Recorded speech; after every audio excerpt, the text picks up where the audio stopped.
ஒரு ஊரில் ஒரு ராஜா இருந்தார். பெரிய அரண்மனையில் தான் இருக்கிறார். எல்லா வசதியும் இருந்தது. இருந்தாலும் அவர் எல்லாரும் சொல்கிறது எப்படி தெரியுமா? பிச்சைக்கார ராஜா. அப்படி ஒரு பேர் அவருக்கு நிலச்சி போச்சு. ஜனங்களும் சரி, மற்ற தேசங்களில் உள்ளவங்களும் சரி, அவர் அந்த பேர் சொல்லியே குறிப்பிடுறது வழக்கமாக போட்டுது. இது அவருக்கு ரொம்ப கவலையாக போச்சு. என்ன இது, நம்மளை தேடி வர்றவங்களுக்கெல்லாம் நாம் சோறு போடுறோம், நம்ம புகழ்ந்து பாடல் ஏற்றி கொண்டு வர்ற புலவர்களுக்கெல்லாம் அவங்க எப்படி வந்தாலும் ஒருவேளை சோறு போடணுங்கிறது உத்தரவு. இவ்வளவுலாம் செஞ்சும் நம்மளை போய் பிச்சைக்கார ராஜான்னு எல்லாரும் சொல்கிறாங்களே, அது ஏன், எதுக்காக இப்படி சொல்கிறாங்க? இதுதான் ராஜாவுக்கு குழப்பம். சரி, இதை பற்றி நம்ம அமைச்சர்கள்கிட்ட கேட்கலாமா அப்படின்னு யோசனை பண்ணார். இந்த விஷயத்தை போய் அவங்கக்கிட்ட எப்படி கேட்குறதுன்னு அவருக்கு தயக்கமாக இருந்தது. கௌரவ குறைச்சலாக தெரிஞ்சுது அவருக்கு. சரி, சாதாரண குடிமக்கள்கிட்ட இதை பற்றி கேட்கலாமா அப்படின்னு யோசனை பண்ணார். கேட்கலாம், ஆனால் அவங்க யாரும் ராஜா முன்னாடி வந்து நின்று தைரியமாக பேசக்கூடிய அளவுக்கு இல்லை. ராஜாவோட குழப்பம் நாளுக்கு நாள் அதிகமாக போச்சு. கடைசியாக அவர் ஒரு முடிவுக்கு வந்தார். அதாவது, இதை பற்றி ஒரு பிச்சைக்காரங்கிட்டே கேட்டு பார்த்துட்டா என்ன. இதுதான் அவர் பண்ண முடிவு. உடனே மாறு வேஷம் போட்டுக்கிட்டு நகர்வலம் போனார். ஒரு பிச்சைக்காரனை கண்டுபிடிச்சார். இதை பாருப்பா, நம்ம ராஜாவை எல்லாரும் பிச்சைக்கார ராஜான்னே சொல்கிறாங்களே, அதுக்கு என்ன காரணமாக இருக்கும் அப்படின்னு கேட்டார். அதுக்கு அவன் சொல்கிறான், இதுக்கான பதிலை இன்னும் ஒரு 30 நாளில் சொல்கிறேன் அப்படின்னா. உடனே இவருக்கு சந்தோஷம். உண்மையை அவங்ககிட்ட சொன்னார். நான் வேறு யாரும் இல்லை, நான் தான் இந்த நாட்டு ராஜா. இப்போ நீ என் கூடவே வந்துடும், அரண்மனையிலேயே தங்கிக்கோ. 30 நாள் கழித்து எனக்கு பதில் சொல்லிவிட்டு அதுக்கப்புறமா நீ போகலாம் அப்படின்னு சொல்லி அழைச்சிட்டு வந்துட்டார். அரண்மனையில் ஒரு மூலையில் அவன் தங்கிறதுக்கு இடம் கொடுத்தார். தினம் 2 வேளையும் இவனுக்கு சோறு போடுங்க அப்படின்னு உத்தரவு போட்டார். ராஜா கொடுத்த இடத்துல போய் உக்காந்துக்கிட்டான் அந்த பிச்சைக்காரன்.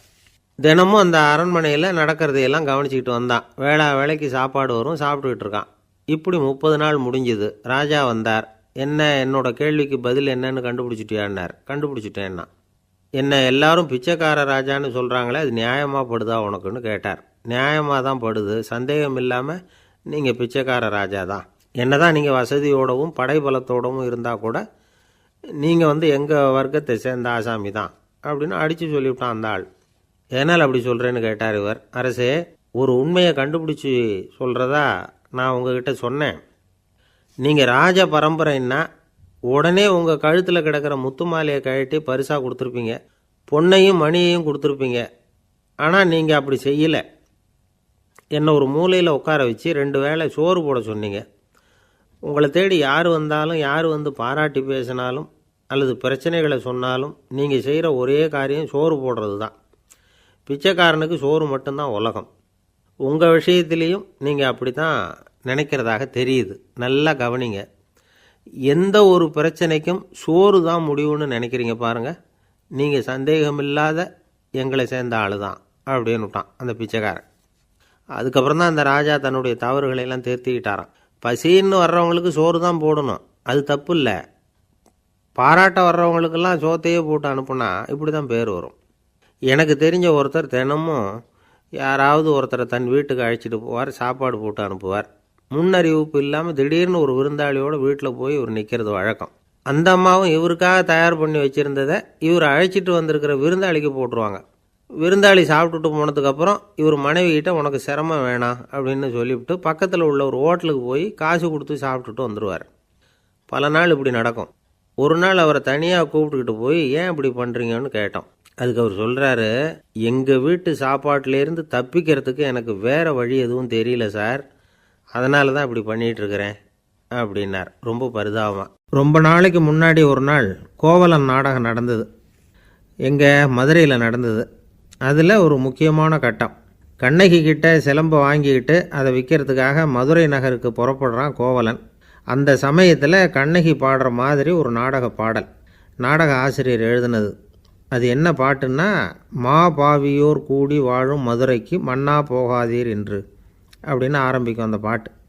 இதுதான் அந்த பாட்டு. இதை கண்ணகி மேடையில் பாடின உடனே கூட்டத்தில் சலசலப்பு. நம்ம ஊர்லேயே நமக்கு முன்னாடியே நின்றுக்கிட்டு மா பாவியோர் கூடி வாழும் மதுரை அப்படின்னு சொல்கிறாங்களே, என்ன தைரியம் அப்படின்னு எல்லாம் குழப்பம் பண்ண ஆரம்பிச்சிட்டாங்க. மக்கள் சத்தம் போட ஆரம்பிச்சிட்டாங்க. எதிர்ப்பு குரல் அது பாட்டுக்கு வர அதிகமாக போட்டுது. கொண்டுக்கிட்டு வா அந்த நாடக ஆசிரியரை, எழுதுனது யார் அப்படின்னு ஒரே சத்தம் கூச்சல். வேறு வழி இல்லை. மெதுவாக மேடைக்கு வந்தார் அந்த நாடக ஆசிரியர். 4 பக்கத்திலிருந்தும் கேள்வி கணைகள்.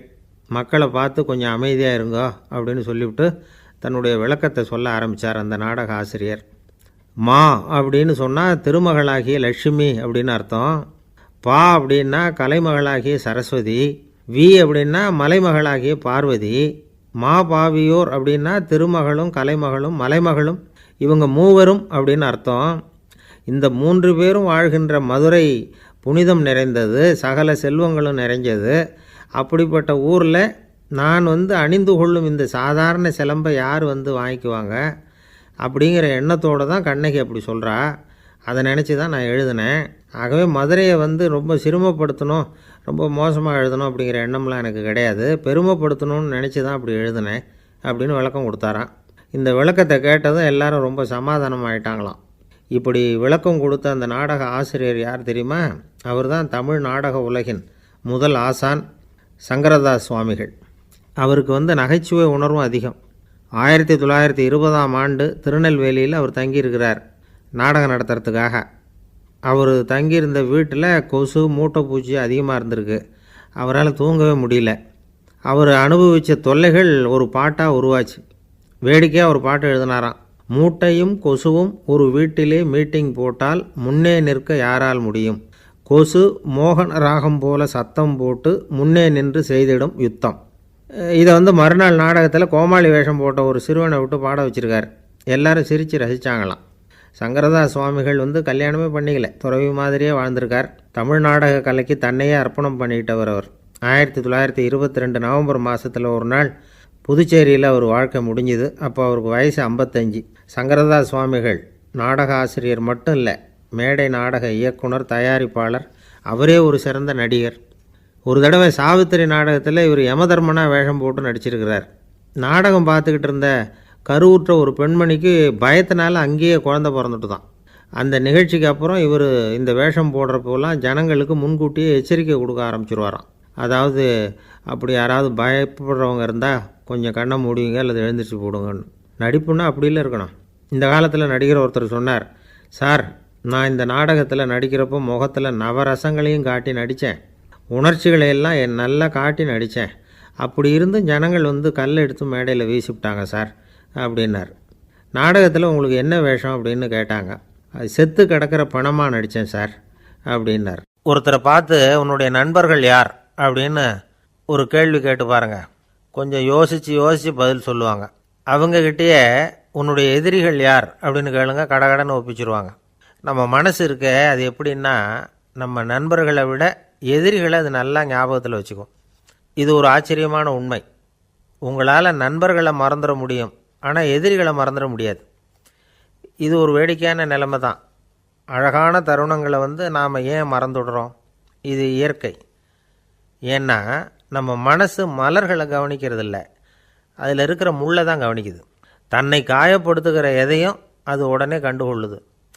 ஒரு தெளிந்த சிந்தனை உடைய மனசு மிக அழகாக உள்ள எல்லாத்தையும் கவனிக்கும்.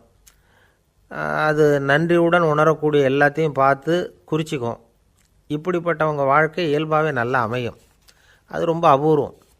மனசில் உள்ள ஒரு சிறிய அமைப்பை மாற்றுவதை பொறுத்து தான் இந்த விஷயம் அப்படிங்கிறார் ஓஷோ. ஒரு யூத கோவில் இருந்து தான், அது யூதர்களின் மடமாகவும் இருந்தது. அங்கே ஒரு தலைமை குரு, அவர் ரொம்ப கண்டிப்பானவர். அந்த கோவிலை ஒட்டி ஒரு தோட்டம். ஒரு நாள் காலையில் அந்த தோட்டத்தில் 2 இளம் யூதர்கள் நடந்து போய்கிட்டு இருக்கிறாங்க. காலையில் 1 மணி நேரம், மாலையில் 1 மணி நேரம் அவங்க அந்த தோட்டத்தில் நடக்கிறதுக்கு அனுமதி உண்டு. மற்ற நேரங்களில் அவங்க மத புத்தகங்களை படிக்கணும், பிற விதிமுறைகளை கடைபிடிக்கணும். அந்த 2 பேருமே தொடர்ந்து புகைப்பிடிக்கிற பழக்கம் உள்ளவங்க. ஆனால் கோவில் மடத்தில் இருக்கிறப்போ அவங்க புகைப்பிடிக்க முடியாது, அது கடுமையான குற்றம். சரி, நாம் தோட்டத்தில் இருக்கிறப்போவாவது புகைப்பிடிக்கலாமா அப்படின்னு ஒரு ஆசை அவங்க 2 பேருக்குமே. இருந்தாலும் பயம். இப்படி கேட்டால் மதகுரு என்ன சொல்லுவாரோ அல்லது என்ன செய்வாரோங்கிற பயம். இப்படியே கொஞ்ச நாள் ஆச்சு. ஒரு நாள் இந்த 2 பேரில் ஒருத்தன் ரொம்ப கலங்கி போய் அந்த கோவிலிருந்து வெளியில் வந்துக்கிட்டு இருந்தான். வந்தவன் நேராக தோட்டத்து பக்கம் போனான். அங்கே இன்னொருத்தன் ஆனந்தமாக புகை பிடிச்சிக்கிட்டு இருக்கிறான். அதை பார்த்து தான் இவனுக்கு அதிர்ச்சி. அட கடவுளே, என்ன இது, நீ கேட்காமலே ஆரம்பிச்சிட்டியா அப்படின்னா. இல்லை இல்லை, நான் கேட்டுவிட்டு தான் ஆரம்பிச்சிருக்கேன்னா அவன். அப்படியா, என்ன மனுஷன் இவர், நானும் தான் கேட்டேன், என்னை கண்ணாபுண்ணான்னு திட்டிவிட்டார். இது என்ன கோவிலா இல்லை நரகமா? உனக்கு புகை பிடிக்கணும்னு ஆசையாக இருந்தால் நரகத்துக்கு போகணும்னு சொல்லிவிட்டார். அது சரி, உன்னை மட்டும் எப்படி அனுமதிச்சார் அப்படின்னு கேட்டான் இவன். அவன் சிரிச்சுக்கிட்டே, நீ எப்படி கேட்ட சொல்லு அப்படின்னா. நாம் இந்த தோட்டத்துக்கு வர அனுமதிக்கப்பட்டிருக்கிறதே ஜபத்துக்காகத்தானே, அதனால் நான் ஜபம் சொல்லும் பொழுது புகை பிடிக்கலாமா அப்படின்னு கேட்டேன். அதுக்கு தான் அவர் சத்தம் போட்டு என்னை அடிக்கவே வந்துட்டார் அப்படின்னா இவன். நீ ஒரு மாதிரியாக கேட்டிருக்க, நான் வேறு மாதிரியாக கேட்டிருக்கிறேன். ஜபம் சொல்லும்போது புகை பிடிக்கலாமான்னு நீ கேட்டிருக்க. ஐயா, புகை பிடிக்கும் பொழுது ஜபிக்கலாமா அப்படின்னு நான் கேட்டேன். அதில் தப்பு ஒன்றும் இல்லை அப்படின்னு பதில் சொல்லிட்டார் அப்படின்னா. ஒரு சிறிய மாற்றம்தான் அது மிகப்பெரிய மாறுதலை ஏற்படுத்தி விட்டது. மனசு நல்ல விதமாக சிந்திக்க ஆரம்பிச்சுட்டுதுன்னா மகிழ்ச்சிக்கு பஞ்சம் இல்லை. ஒரு கஞ்சன் ஆற்றுல விழுந்துட்டான், வெள்ளத்தில் தத்தளிச்சிக்கிட்டு இருக்கிறான். கரையில் நின்ன ஒருத்தர், உன் கையை கொண்டா இப்படி பிடிச்சி இழுத்து கரையில் சேர்த்து விட்றேன்னார். எதையும் கொடுத்து பழக்கம் இல்லாத அவன் கையையும் கொடுக்க மாட்டேன்னுட்டான். இவர் பார்த்தார், உன் கையை கொடுன்னு சொல்கிறதுக்கு பதிலாக நான் என் கையை கொடுக்குறேன் பிடிச்சிக்கோ அப்படின்னார். அவன் கப்புன்னு பிடிச்சிக்கிட்டான், இழுத்து கரையில் போட்டார். ஒரு வயசான அம்மா தெரு வழியாக போயிட்டு இருந்தாங்க. அவங்க கையில் எண்ணத்தையோ வச்சுக்கிட்டு அதை அடிக்கடி பார்த்துக்கிட்டே இருந்தாங்க. ஒருத்தன் மெதுவாக அவங்கக்கிட்ட போய் கையில் இருக்கிறது என்ன அப்படின்னு எட்டி பார்த்தா அவங்க கையில் 4 பல் இருந்துதான். இவன் ஆச்சரியமாக அந்த அம்மாவை பார்த்தான். ஏம்மா, உனக்கு என்ன பைத்தியமா, ஏது இந்த பல், இதை என்னத்துக்காக கையில் வச்சுக்கிட்டு அலைஞ்சிக்கிட்டு இருக்கிற அப்படின்னு கேட்டிருக்கான். அதுக்கு அந்த அம்மா விவரம் சொல்ல ஆரம்பித்தாங்களாம். இதை பாருப்பா, எனக்கு ஒரு மகன் இருந்தான், அவனை ரொம்ப செல்லமாக வளர்த்தேன். அவனை தரையிலேயே நடக்க விடுறதில்ல, எப்பவும் தூக்கி வச்சுக்கிட்டு இருப்பேன். அவன் நல்லா பெரியவனாகி பள்ளிக்கூடம் போகிறப்ப கூட அவன் புஸ்தக மூட்டையை நான் தான் சுமந்துக்கிட்டு போவேன். பார்க்குறவங்க கூட கேலி பண்ணுவாங்க, ஏம்மா படிக்க போகிறது நீயா உன் பிள்ளையான்னு கேட்பாங்க. அவன் இன்றைக்கி எவ்வளோ பெரிய மனுஷன் ஆகிட்டான், வெளிநாட்டில் பெரிய உத்தியோகத்தில் இருக்கான். சமீபத்தில் இங்கே வந்துட்டு போனான். ஒரு நாள் ஏதோ கோபத்தில் என்னை அரைஞ்சுட்டான். அப்போ இந்த 4 பல்லும் கீழே விழுந்துட்டுது. இன்னமும் கூட விழுந்திருக்கும், ஆனால் பல்லு தான் இல்லை. என் புள்ள அரைஞ்சதுனால விழுந்த பல்லு இல்லையா அது, அதனால் இதை எப்பவும் என் கையிலேயே வச்சுக்கிட்டு ஆசையோடு பார்த்துக்கிட்டு இருக்கிறேன். அவன் தான் வெளிநாட்டுக்கு போட்டான், அவனை பார்க்க முடியாத ஏக்கத்தை நான் இந்த பல்லை பார்த்து போக்கிக்கிறேன் அப்படின்னு நாங்களாம் அந்த அம்மா. இந்த கதை எதுக்காகன்னா, தாய் அன்பு அப்படிங்கிறது எப்படிப்பட்டதுங்கிறத புரிஞ்சுக்கிறதுக்காக. கல்யாணம் ஆனதுக்கப்புறம் தாயை மறந்து விடுறவங்க எத்தனை பேர் இந்த உலகத்தில், அவங்க காதில் விழணுங்கிறதுக்காக தான் இந்த தகவல். ஆனால் ஒரு விஷயம் மட்டும் நல்லா புரிஞ்சுக்கணும், தாயை மதிக்க தெரிஞ்சவங்க தான் இன்றைக்கி வாழ்க்கையில் எல்லா விதத்துலேயும் முன்னுக்கு வந்திருக்கிறாங்க. வேணும்னா விசாரித்து பார்த்துக்குங்க. இன்னொரு அம்மா இருந்தாங்க, அவங்க தினமும் ஒரு கோயிலுக்கு வருவாங்க. சாமியை பார்த்து, கடவுளே நான் இறந்து போனால் நரகத்துக்கு போகணும் அப்படின்னு வேண்டிக்குவாங்களாம். எல்லோரும் சொர்க்கத்துக்கு போகணும்னு தானே கடவுள்கிட்ட வேண்டிக்குவாங்க. இந்த அம்மா தினம் நான் நரகத்துக்கு போகணும் அப்படின்னு வேண்டிக்கிறாங்க. அங்கே இருந்த அர்ச்சகருக்கு இது சந்தேகம். ஒரு நாள் அதை நேரடியாகவே அவங்கக்கிட்ட கேட்டுவிட்டார். அதுக்கு அந்த அம்மா பதில் சொன்னாங்களாம், ஐயா, எனக்கு கல்யாணம் ஆகி ரொம்ப நாள் வரைக்கும் குழந்த பாக்கியம் இல்லாமல் இருந்தது. கோயில் குளம் எல்லாம் சுற்றி வந்தேன். ரொம்ப நாள் கழித்து ஒரு குழந்த பிறந்தது, ஆண் குழந்தை. அவனை நான் ரொம்ப செல்லம் கொடுத்து வளர்த்தேன். அதோட விளைவு என்ன ஆச்சுன்னா, அவன் ரொம்ப மோசமாக ஆகிட்டான். கெட்ட பழக்க வழக்கம்லாம் கற்றுக்கிட்டான். அவன் இறந்து போனால் நிச்சயம் அவனுக்கு நரகம்தான் கிடைக்கும். அந்த அளவுக்கு கெட்டவன் அவன். அப்படிப்பட்ட காரியங்கள்லாம் பண்ணிகிட்ருக்கான், எனக்கு தெரியும். இவனுக்காக நரகத்தில் கூட யாரும் தயவு காட்ட மாட்டாங்க, தாட்சண்யம் காட்ட மாட்டாங்க. அதனால் இவனுக்கு முந்தி நான் இறந்து நரகத்துக்கு போயிட்டா அங்கே இவனை கவனிச்சிக்கலாமே, இவனுக்கு பணிவிடை செய்யலாமேன்னு பார்க்குறேன் அப்படின்னு நாங்களாம். அதனால தான் நான் நரகத்துக்கு போகணும்னு தினம் ஆண்டவனை வேண்டிகிட்டு இருக்கிறேன் அப்படின்னு கண்கலங்கி அந்த அம்மா சொன்னாங்களாம். அதுதான் தாய் உள்ளம்ங்கிறது. தாயின் பெருமையை சரியாக உணர்ந்துட்டா அவங்களுக்கு எப்பவும் எந்த கஷ்டமும் வராது. இது ஏதோ உபதேசத்துக்காக சொல்கிற வார்த்தை இல்லை, உண்மையான வார்த்தை. இந்த விவரத்தையெல்லாம் நண்பர் ஒருத்தர்கிட்ட சொல்லிக்கிட்டு இருந்தேன். அவர் கொஞ்ச நாள் கழித்து என்னை தேடி வந்தார். அவர் கையிலேயும் 4 பல் வச்சுருந்தார். என்னங்க ஆச்சு, ஏதுங்க இந்த பல் அப்படின்னு விசாரித்தோம். உங்கள் உபதேசத்தை கேட்டுவிட்டு இந்த உலகத்தில் எல்லாரையும் தாயாக நினைக்க ஆரம்பிச்சிட்டேன். ஒரு அம்மாவை கடத்தரில் பார்த்து தாயேன்னு கூப்பிட்டேன்.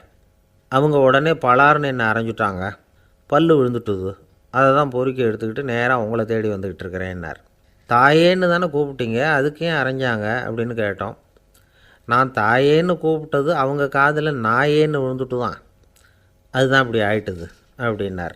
எனக்கு இது மட்டும்தான் சார் தெரியும், இதை தவிர வேறு எதுவும் தெரியாது அப்படின்னு சொல்லிக்கிட்டே காலம் தள்ளுறவங்க ரொம்ப பேர். அவங்களெல்லாம் கஷ்டப்பட வேண்டியிருக்கும். ஒருத்தர் தன்னுடைய தொழிலில் ரொம்ப கெட்டிக்காரராக இருக்கலாம், அதுக்காக எப்பவும் அதே ஞாபகத்தில் இருந்துக்கிட்டு உலகியல் அறிவு இல்லாமல் இருந்துடக்கூடாது, அது ஆபத்து. இதுக்காக நம்ம தாத்தா பாட்டிலாம் ஒரு கதை சொல்லுவாங்களே, கேள்விப்பட்டிருக்கீங்களா? ஒரு சமயம் ஒரு 4 பேர் சேர்ந்து வெளியூருக்கு பிரயாணம் போனாங்களாம். அந்த 4 பேர் எப்படி தெரியுமா? ஒருத்தர் வேதாந்தி, இன்னொருத்தர் சங்கீத வித்வான், 3வது ஆள் வைத்தியர், 4வது ஆள் ஜோசியர். இவங்க 4 பேரும் நண்பர்கள். அதனால் சேர்ந்து புறப்பட்டாங்க. வழியில் ஒரு ஊரில் தங்கினாங்க. இருட்டி போச்சு. அதனால் இன்றைக்கி ராத்திரி இங்கேயே தங்கி இருந்துட்டு நாளைக்கு புறப்படலாம் அப்படின்னு தீர்மானம் பண்ணாங்க. சாப்பாட்டுக்கு என்ன பண்ணுறது? அங்கேயே கடத்தெருவுக்கு போய் சாமான்லாம் வாங்கியாந்து சமைச்சு சாப்பிட்லாம்னு முடிவு பண்ணாங்க. 4 பேர் இருக்கிறதுனால ஆளுக்கு ஒரு காரியமாக செய்யலாம் அப்படின்னு வேலையை பிரிச்சுக்கிட்டாங்க. வைத்தியர் கரிகாய் வாங்க போனார், வேதாந்தி எண்ணெய் வாங்க போனார், ஜோசியர் பலசரக்கு வாங்க போனார், சங்கீத வித்வானுக்கு சமைக்கிற வேலை. எல்லாம் சரி, ஆனால் நடந்தது என்ன தெரியுமா? கடைத்தெருவுக்கு காய்கறி வாங்க போனார்ல வைத்தியர், அங்கே போய் மார்க்கெட்டில் பார்த்தார். ஒவ்வொரு கறிகாயாக எடுத்து பார்த்தார். இது பித்தம், உடம்புக்கு ஒத்துக்காது, இது வாயு, உடம்புக்கு ஒத்துக்காது அப்படின்னு ஒவ்வொன்றா தள்ளினார். கடைசியில் ஒன்றுமே தேரல, வெறுங்கையோடு திரும்பி வந்துக்கிட்டு இருக்கிறார். எண்ணெய் வாங்க போனார் வேதாந்தி, அவர் ஒரு தொன்னையில் எண்ணெயை வாங்கினார். பேசாமல் அதை எடுத்துகிட்டு வர வேண்டியது தானே, முடியல. அவருடைய வேதாந்த மூளை சிந்திக்க ஆரம்பிச்சுட்டுது. இந்த தொன்னைக்கு எண்ணெய் ஆதாரமா அல்லது எண்ணெய்க்கு தொன்னை ஆதாரமா அப்படிங்கிற ஆராய்ச்சியில் இறங்கினார். என்னாச்சு தெரியுமா? அப்படி கவுத்து பார்த்தார். வாங்கின எண்ணெய் பூராவையும் வழியில் கொட்டிவிட்டு வெறும் தொன்னையோடு சேர்ந்தார். பலசரக்கு வாங்க போனார் ஜோசியர், அவர் ஒரு வழியில் பார்த்தாரு. வழியில் வந்தவங்களெல்லாம் அங்கங்கே ஒரு மரத்தடியில் உட்கார வச்சு அவங்களுக்கெல்லாம் ஆர்வம் சொல்ல ஆரம்பிச்சிட்டார். அப்படி ஒவ்வொருத்தராக சொல்லி முடிச்சுட்டு கடத்தருக்கு போய் சேர்ந்தார். இவர் அங்கே போய் சேர்றதுக்குள்ளே ரொம்ப நேரம் ஆகிட்டுது. கடையெல்லாம் பூட்டிவிட்டு போயிட்டாங்க. என்ன செய்கிறது? அவரும் வெறுங்கையோடு திரும்பி சேர்ந்தார். சரி, இவங்க கதை தான் இப்படி ஆச்சு. அங்கே சமைக்கிறதுக்காக உட்காந்துருந்தார் சங்கீத வித்வான், அவர் கதை என்னாச்சு தெரியுமா? அங்கே அவர் அடுப்பை பற்ற வச்சு ஒலையை கொதிக்க வச்சார். அதாவது ஒரு பானையில் தண்ணியை ஊற்றி அடுப்பில் வச்சார். அது கொதிக்க ஆரம்பிச்சிது. தண்ணி கொதிக்கிற சத்தம் இருக்குதுல்ல, அது இவருக்கு தாளம் போடுறது மாதிரி இருந்தது. ஒரே குஷி, பாட ஆரம்பிச்சிட்டார். பாடிக்கிட்டே உற்சாகமாக கையில் இருந்த கரண்டியால் அந்த பானையில் தட்டினார், தாளம் போடுறதா நினச்சிக்கிட்டு. அவ்வளவுதான், பானை பட்டுன்னு உடஞ்சி போச்சு. தலையில் கையை வச்சுக்கிட்டு அவரும் உட்காந்துட்டார். எந்த தொழில் தெரிஞ்சாலும் சரி, அதை புத்திசாலித்தனமாக பயன்படுத்த தெரியலன்னா ஆபத்து தான். அதுக்காக தான் இந்த கதை. ஒரு பஸ்ஸு டிரைவர் ரொம்ப கெட்டிக்காரர். பஸ்ஸை ரொம்ப திறமையாக ஆபத்து இல்லாமல் ஓட்டினதுக்காக பரிசுலாம் வாங்கினவர். அவரே ஒரு படகு ஓட்டுறதுக்காக அழைச்சிட்டு போயிருக்கிறாங்க, மோட்டார் படகு. அதையும் ரொம்ப திறமையாக தான் ஓட்டிகிட்டு போயிருக்கிறாரு. நடுக்கடலில் போனதும் படகு நின்று போச்சு. மோட்டாரில் ஏதோ கோளாறு. என்ன செய்யலாம் அப்படின்னு அந்த டிரைவரை கேட்டிருக்கிறாங்க படகுல இருந்தவங்கெல்லாம். அப்போ அவர் சொன்னாராம், கவலைப்படாதீங்க, ஒன்றும் பிரச்சனை இல்லை, எல்லோரும் கொஞ்சம் கீழே இறங்கி பின்னாடி தள்ளுங்க, மோட்டார் ஸ்டார்ட் ஆகிடும் அப்படின்னாராம். இந்த காலத்து புள்ள ஒருத்தன் தன்னோட அப்பாவை பார்த்து சொன்னான், அப்பா, நான் உனக்கு உதவி செய்யலாம்னு நினைக்கிறேன், என்ன உதவி செய்யணும்னு சொல்லு அப்படின்னா. நீ சும்மா இருந்தால் அதுவே எனக்கு செய்கிற பெரிய உதவிடா அப்படின்னார் அப்பா. சும்மா இருக்கிறதும் ஒரு உதவி தான், அது மாதிரி மௌனமும் ஒரு சமூக சேவை தான் அப்படிங்கிறார் காஞ்சி பெரியவர். நமக்கு 5 புலன்கள் இருக்குது, மெய், வாய், கண், மூக்கு, செவி. இந்த 5லேயும் அதிகப்படியான வேலை எதுக்குன்னு நினைக்கிறீங்க? வாய்க்கு தான். ஏன்னா அதுக்கு 2 வேலை. இப்போ கண்ணுக்கு பார்க்குறது மட்டும்தான் வேலை, காதுக்கு கேட்குறது மட்டும்தான் வேலை, மூக்குக்கு வாசனை அறியறது தான் வேலை, உடம்புக்கு உணர்றது மட்டும்தான் வேலை. ஆனால் வாய் அப்படி இல்லை, அதுக்கு 2 வேலை. சாப்பிட்றதும் அதுதான், பேசுகிறதும் அதுதான். அதாவது வாய் ஒன்று தான் கர்மேந்திரியமாகவும் இருக்குது, ஞானேந்திரியமாகவும் இருக்குது அப்படின்னு சொல்லுவாங்க. சாப்பாட்டில் உட்காந்தா எந்தெந்த ஆகாரம் என்னென்ன ருசின்னு அறிவிக்கிற வேலையும் செய்யுது. சபையில் உட்காந்தா பாடுறது, பேசுறது, சிரிக்கிறது, இது மாதிரியான வேலையும் செய்யுது. இன்னொரு வித்தியாசம், கண்ணு, காது, மூக்கெல்லாம் ஸ்ட்ரெயின் பண்ணிக்கிட்டு வேலை செய்கிறதில்ல, ஒரு ரோஜா பூ பார்த்தா உடனே மூக்கு அப்படியும் இப்படியும் அசைய ஆரம்பிக்கிறது இல்லை. ஒரு சங்கீதத்தை கேட்ட உடனே காது ஆட ஆரம்பிக்காது. ஆனால் வாய் அப்படி இல்லை. அது பேசினாலும் சரி சாப்பிட்டாலும் சரி அசைஞ்சு தான் ஆகணும். ஆக மற்றதை விட வாய்க்கு வேலை ஜாஸ்தின்னு தெரியுது. சாப்பிட்றது பேசுறது அப்படின்னு 2 காரியம் அதுக்கு. இப்படி 2 காரியம் இருக்கிறதுனால அது 2ஐயும் பாதியாக குறைச்சிக்கணுங்கிறது கடவுள் அபிப்பிராயமாக இருக்கணும் அப்படிங்கிறார் காஞ்சி பெரியவர். ஆனால் இப்போ நாம் அப்படியே நடந்துக்கிறோம். அதுக்கு நேர்மாறாக நடந்துக்கிறோம். நாம் சாப்பிட்றதும் அதிகம், பேசுகிறதும் அதிகம். 2 வேலையையும் தேவைக்கு அதிகமாகவே செய்கிறோம். வாய் தான் ரொம்ப ஓவர் ஒர்க்குடு. அதுக்கு ஓய்வு கொடுத்தா உடம்பும் நல்லாயிருக்கும், உலகமும் நல்லாயிருக்கும். மௌன விரதம் இருக்கிறதெல்லாம் எதுக்காக நினைக்கிறீங்க? இதுக்காக தான். இந்த காலத்தில் மௌனமாக இருக்கிறவங்கெல்லாம் மகத்தான தொண்டு செய்கிறாங்க அப்படின்னு தான் சொல்லணும். சத்தம் அதிகமாக போய் தான் சவுண்டு பொல்யூஷன் வருது. அது மட்டும் இல்லை, மௌனமாக இருந்தால் சண்டை சச்சரவே வராது. மௌனம் கலக நாஸ்தி. ஆக இதுவும் ஒரு சமூக சேவை தான். நமக்கு தான் வாய் இருக்குதேங்கிறதுக்காக வசமாக சாப்பிட்றதும் தப்பு, வளவளன்னு பேசுகிறதும் தப்பு. ஒரு கருத்தை சொல்கிறதுக்கு ஒரே ஒரு சொல்லு போதும் அப்படின்னு இருக்கும்பொழுது 2 சொற்களை செலவு பண்ணாதே. எவ்வளவு சொன்னாலும் அதனால் ஒரு பயனும் விளையாது அப்படின்னு தெரிய வருமேயானால் அந்த ஒரு சொல்லையும் விரயம் பண்ணாதே அப்படிங்கிறார் ஒரு அறிஞர். எல்லா குணங்கள்லேயும் மௌனம்தான் சிறந்தது அப்படிங்கிறார் ஒருத்தர். மௌனமாக இருக்கிறது மூலமாக மற்றவர்கள் குறைகளை நம்மால் தெரிஞ்சிக்க முடியும். அதே சமயத்தில் நம்மக்கிட்ட இருக்கிற குறைகளை மற்றவங்களுக்கு தெரியாமல் மறைச்சிக்கவும் முடியுங்கிறார் அவர். உண்மைதானே? ஒரு பெரிய மேடை பேச்சாளர், பொது வாழ்க்கையில் 25 வருஷ காலமாக ஈடுபட்டிருக்கிறவர். அவர் மனைவி ஒரு நாள் சொன்னாங்க, எங்கள் வீட்டுக்காரர் 25 வருஷ காலமாக பொது வாழ்வில் ஈடுபட்டிருந்தா கூட இந்த மாதம் 10ஆம் தேதியிலேருந்து தான் மக்களுக்கு சேவை செய்ய ஆரம்பிச்சிருக்கார் அப்படின்னாங்க ரொம்ப பெருமையாக. 10ஆம் தேதிக்கு அப்படி என்ன விசேஷம் அப்படின்னு கேட்டோம். அன்னையிலேருந்து தான் அவர் மேடையில் பேசுகிறத நிறுத்தினார் அப்படின்னாங்க அந்த அம்மா. பொங்கல் திருநாள்னால் இது ஏதோ அறுவடை திருநாள் அப்படின்னு சொல்லுவோம். அதாவது வருஷம் பூரா நாம் பாடுபட்டு அதனுடைய பலனை அனுபவிக்கிற நாள் அப்படிங்கிறது நாம் சொல்லிகிட்டு இருக்கிறது. இது முக்கியமாக இது ஒரு நன்றி அறிவிப்பு நாள் அப்படின்னு சொல்லுவாங்க. இன்றைக்கி நிறைய நன்றி அறிவிப்பு கூட்டம்லாம் நடந்துக்கிட்டு இருக்குல்ல, அது மாதிரி விவசாயிகள் நடத்துகிற ஒரு நன்றி அறிவிப்பு விழா இது. யாருக்கு நன்றி சொல்கிறாங்கன்னா ஆதவனுக்கு. அதாவது சூரியன் இல்லைன்னா விவசாயம் இல்லை. அதனால் ஆதவனுக்கு நன்றி செலுத்துகிற நாளாக இந்த பொங்கல் திருநாளை நாம் கொண்டாடுறோம். அதாவது இந்த பொங்கலில் விவசாயிகள்கிட்டேருந்து நிறைய பண்புகளை நாம் தெரிஞ்சிக்க வேண்டிய நாள் இது. விவசாயிகள் அவங்க விவசாயம் முன்னேறி இருக்கிற அளவுக்கு விவசாயிகளுடைய வாழ்க்கை தரம் முன்னேறலை. அந்த அளவுக்கு அவர்கள் நாட்டுக்காக உழைச்சிக்கிட்டு இருக்கிறாங்க. அந்த காலத்திலே அதை பற்றி ஒரு கதை சொல்கிறது உண்டு. ஒரு வயசான ஆள் நிலத்தில் ஏறு உழுதுகிட்டு இருந்தாராம். கிழிஞ்சு போன ஒரு சின்ன துண்டை தான் இடுப்பில் கட்டியிருந்தாராம். தலையில் ஒரு கந்தலை சுற்றி இருந்தார். உடம்பு பூரா சேரு, ரொம்ப ஏழை. ஏறு ஓட்டிகிட்டு இருக்கிறவர் வேறு எப்படி இருப்பார்? இருந்தாலும் அந்த ஆள் ரொம்ப ஜாலியாக பாட்டு பாடிக்கிட்டே ஏறு உழுதுகிட்டு இருந்தாராம். உடம்புல தான் அவர் ஏழையை தவிர மனசில் ஒரு ஏழையாக தெரியல. அந்த சமயத்தில் அந்த நாட்டு ராஜா அந்த பக்கமாக குதிரை மேலே வந்தாராம். வேட்டைக்கு போயிட்டு பரிவாரங்களோடு திரும்பி வந்துக்கிட்டு இருக்கிறார். ரொம்ப செல்வ செழிப்பில் இருக்கிற ராஜா அவர் இந்த வயசான விவசாயியை பார்த்துருக்கார். இந்த ஆள் ரொம்பவும் ஏழைங்கிறது அவரை பார்த்தாவே பளிச்சுன்னு தெரியுது. கட்டிக்கிறதுக்கு நல்ல துணி இல்லை, உடம்போ இழைச்சி போயிருக்குது, வயிறு முதுகில் போய் ஒட்டிக்கிட்டு இருக்கு, கண்ணு குழி விழுந்து போயிருக்குது. ஆனாலும் முகத்தை பார்த்தா சந்தோஷமாக இருக்கிற மாதிரி இருக்குது. இவ்வளோ உற்சாகமாக பாடிக்கிட்டு இருக்கிறாரே அப்படின்னு ஆச்சரியமாக நினச்சி பார்த்தார் அந்த ராஜா. சரி, அவர்கிட்ட கொஞ்சம் பேச்சு கொடுத்து பார்க்கலாம் அப்படின்னு முடிவு பண்ணார்.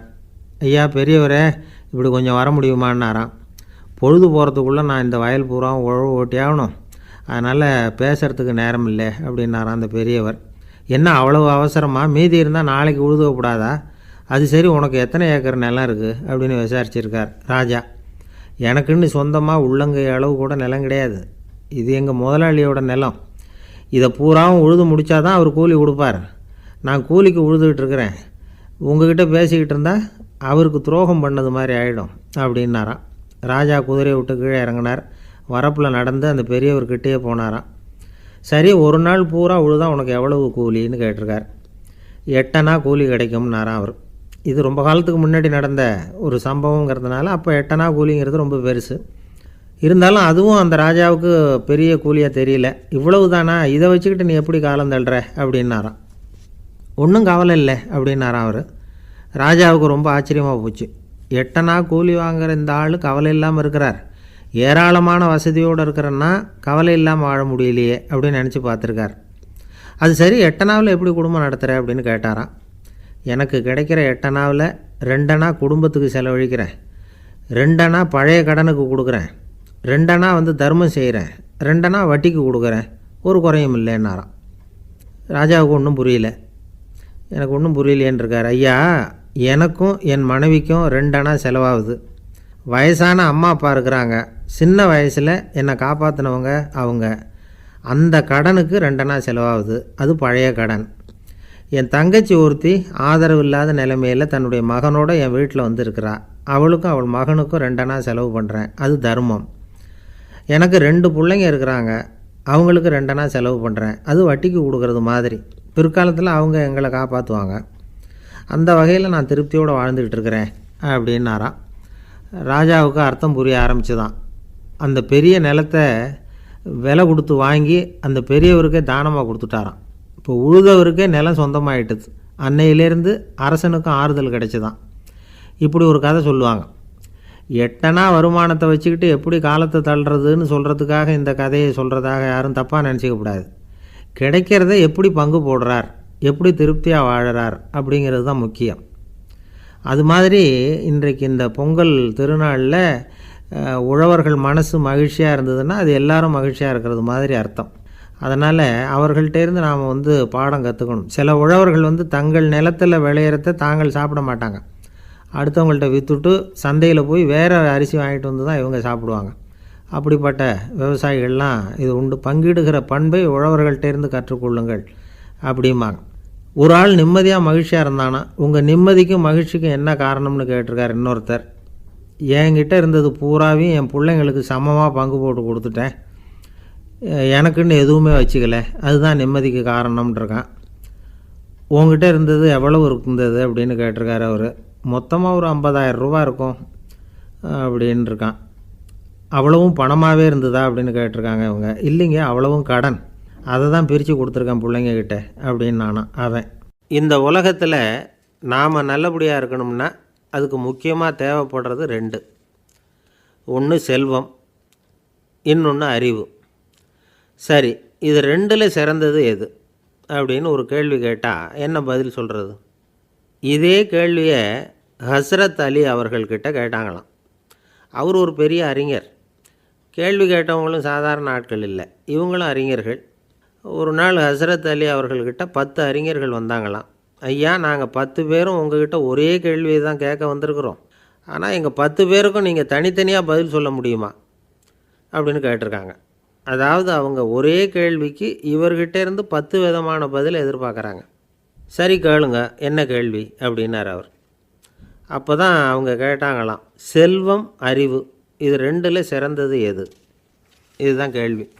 ஹஸ்ரத் அலி என்ன பண்ணார் தெரியுமா? அவங்கள ஒவ்வொருத்தராக கூப்பிட்டார், ஒவ்வொரு விதமான பதிலை சொல்லி அனுப்புனார். முதல்ல ஒருத்தரை கூப்பிட்டார், சொன்னார், அறிவுங்கிறது தீர்க்கதரிசிகள், ஞானிகள், மகான்கள் இவங்களோட பரம்பரை சொத்து. ஆனால் செல்வங்கிறது கொடுங்கோலரின் ஆயுதம், அதனால் அறிவு தான் சிறந்தது அப்படின்னார். 2வது ஆளை கூப்பிட்டார், உங்ககிட்ட செல்வம் இருந்தால் நீங்கள் தான் அதை காப்பாற்றணும், ஆனால் அறிவு உங்களை எப்பவும் காப்பாற்றும், ஆகவே அறிவு தான் சிறந்தது அப்படின்னார். 3வது ஆளை கூப்பிட்டார், செல்வந்தனுக்கு எப்போதும் விரோதிகள் அதிகம், ஆனால் அறிஞனுக்கு நண்பர்கள் அதிகம், அதனால் அறிவு தான் சிறந்ததுன்னார். அடுத்தவரை கூப்பிட்டார், செல்வம் அடுத்தவங்களுக்கு கொடுக்க கொடுக்க குறையும், ஆனால் கல்விங்கிறது அதிகரிச்சுக்கிட்டே வரும், கொடுக்கறதுனால குறையாது, அதனால் அறிவு தான் சிறந்ததுன்னார். இன்னொருத்தரை கூப்பிட்டார், அறிவுள்ளவன் எப்பவும் அதை அடுத்தவங்களுக்கு வாரி வழங்கிக்கிட்டே இருப்பான், அதனால் அவங்ககிட்ட தாராளத்தன்மை இருக்கும், ஆனால் செல்வந்தன்கிட்ட கஞ்சத்தனம் தான் இருக்கும், அதனால் அறிவு தான் சிறந்ததுன்னார். 6வது நபரை கூப்பிட்டார், செல்வத்தை கள்வர்கள் திருடிட்டு போக முடியும், ஆனால் அறிவை அப்படி திருடிட்டு போக முடியாது அப்படின்னார். 7வது நபரை கூப்பிட்டார், செல்வம் கால ஓட்டத்தில் அழிஞ்சிரும், ஆனால் அறிவை கால ஓட்டம் ஒன்றும் பண்ண முடியாது, ஆகவே அறிவே சிறந்ததுன்னார். 8வது ஆளை கூப்பிட்டு சொன்னார், செல்வத்துக்கு எப்பவும் எல்லை உண்டு, நிறை உண்டு, அளவு உண்டு, கணக்கு உண்டு, ஆனால் அறிவுக்கு அப்படிப்பட்ட எல்லை எதுவும் கிடையாது, அதனால் அதுதான் சிறந்ததுன்னார். அடுத்தவனை கூப்பிட்டார், செல்வம் உள்ளத்தில் உள்ள ஒளியை போக்கிவிடும், இருட்டை உண்டாக்கிவிடும். விரிந்த மனப்பான்மையை குறுகலாக்கிவிடும். ஆனால் அறிவு அப்படி இல்லை. இருண்ட உள்ளத்தில் ஒளியை பாய்ச்சி அதை விசாலப்படுத்துது. அதுதான் சிறந்ததுன்னார். கடைசியாக 10வது நபரை கூப்பிட்டார். செல்வம் மனசில் செருக்கை உண்டாக்குது, ஆணவத்தை ஏற்படுத்துது. அதனால் நானே கடவுள்னு நினைக்கிற அளவுக்கு மனுஷனை தாழ்த்தி விடுது. ஆனால் அறிவு பணிவையும் பண்பாட்டையும் வளர்க்குது. அதனால் அறிவு தான் சிறந்ததுன்னார். ஆக இப்படி 10 பேருக்கும் 10 விதமாக பதில் சொன்னது மூலமாக ஹஸ்ரத் அலி அவர்கள் அறிவு தான் செல்வத்தை விட சிறந்தது அப்படிங்கிறதுக்கு 10 காரணங்களை சுட்டி காட்டியிருக்கார். அந்த அறிஞர் 10 பேர் கேட்ட ஒரே கேள்விக்கு 10 பதில் சொன்னார். நமக்கு வேண்டிய ஒருத்தர் 10 பேர் கேட்ட கேள்விக்கு ஒரே பதில் சொல்லி சமாளித்தார். கேள்வி என்ன தெரியுமா? என்கிட்ட வாங்கின கடனை எப்போயா திருப்பி கொடுக்க போகிற? இதுதான் அந்த 10 பேரும் கேட்ட ஒரே கேள்வி. இந்த மாதம் 26ஆம் தேதி தந்துடுறேன் அப்படிங்கிற ஒரே பதில் சொல்லி அவ்வளவு பேரையும் இவர் அனுப்பி வச்சுட்டாராம். எல்லாரும் போனதுக்கப்புறம் இவரை தனியாக கூப்பிட்டு கேட்டிருக்கிறாங்க. அது என்ன சார் கணக்கு, 26ஆம் தேதி அன்னைக்கு என்ன அதிசயம் நடக்க போகுது அப்படின்னு கேட்டிருக்காங்க. அதிசயம் அன்னைக்கு இல்லை, அதுக்கு நாளே நடக்க போகுதுன்னாராம். விவரமாக சொல்லுங்கன்னு இருக்காங்க. வேறு ஒன்றும் இல்லைங்க, 26ஆம் தேதி தானே எல்லாரையும் வர சொல்லியிருக்கிறேன். அதுக்கு நாளே நான்